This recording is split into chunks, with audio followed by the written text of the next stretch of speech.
ಇತಿಹಾಸ ಪ್ರಸಿದ್ಧ ಪಡುಬಿದ್ರಿ ಶ್ರೀ ಮಹಾಲಿಂಗೇಶ್ವರ ಮಹಾಗಣಪತಿ ದೇವಳದಲ್ಲಿ ವಾರ್ಷಿಕ ದೀಪೋತ್ಸವ ಸಹಸ್ರಾರು ಭಕ್ತಾದಿಗಳ ಕೂಡುವಿಕೆಯಿಂದ ಬಹಳ ಅದ್ದೂರಿಯಾಗಿ ನಡೆದು ಸಮಾಪನಗೊಂಡಿತು. ಪ್ರತಿ ವರ್ಷದಂತೆ ಈ ವರ್ಷವೂ ಕಾರ್ತಿಕ ಮಾಸದ ಕೊನೆಯ ಸೋಮವಾರ ನಡೆದ ಈ ದೀಪೋತ್ಸವದಲ್ಲಿ ಗ್ರಾಮ ಹಾಗೂ ಸ್ಥಳೀಯ ಗ್ರಾಮಗಳಿಂದ ಸಾವಿರಾರು ಭಕ್ತಾದಿಗಳು ಆಗಮಿಸಿ ಸ್ವಯಂ ಪ್ರೇರಿತರಾಗಿ ಎಣ್ಣೆ ದೀಪ ಉರಿಸುವ ಮೂಲಕ ದೀಪೋತ್ಸವದಲ್ಲಿ ತಮ್ಮ ಅಳಿಲ ಸೇವೆಯನ್ನ ಪೂರೈಸಿದ್ದಾರೆ.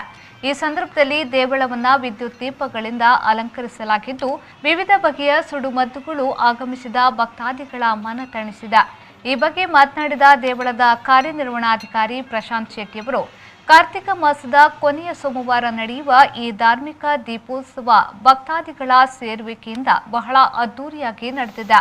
ಮಧ್ಯಾಹ್ನ ಸೇರಿದ ಒಂದಿಷ್ಟು ಭಕ್ತಾದಿಗಳಿಗೆ ಅನ್ನಪ್ರಸಾದ ವಿತರಿಸಲಾಗಿದ್ದು, ರಾತ್ರಿ ವಿವಿಧ ಧಾರ್ಮಿಕ ವಿಧಿವಿಧಾನಗಳೊಂದಿಗೆ ಬಲಿಸೇವೆ ನಡೆದು ಮಹಾಪೂಜೆಯೊಂದಿಗೆ ಈ ವರ್ಷದ ದೀಪೋತ್ಸವ ಕಾರ್ಯಕ್ರಮ ಅಂತ್ಯ ಕಂಡಿದೆ ಎಂದು ಹೇಳಿದರು. ನಮ್ಮ ಮಹಾಲಿಂಗೇಶ್ವರ ಮಹಾಗಣಪತಿ ದೇವಾಲಯದಲ್ಲಿ ಕಾರ್ತಿಕ ಮಾಸ ಕೊನೆಯ ಸೋಮವಾರದಂದು ಚಂದ್ರರಂಗ ಪೂಜೆಯೊಂದಿಗೆ ದೀಪೋತ್ಸವ ಜರುಗುತ್ತದೆ.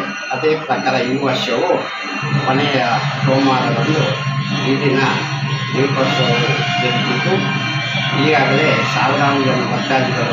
ಈ ಸಂದರ್ಭದಲ್ಲಿ ಗ್ರಾಮದ 10 ಮಂದಿ ಪ್ರಮುಖರು ಸಹಿತ ಸಹಸ್ರಾರು ಭಕ್ತಾದಿಗಳು ಈ ಪುಣ್ಯ ಕಾರ್ಯದಲ್ಲಿ ಪಾಲ್ಗೊಂಡರು.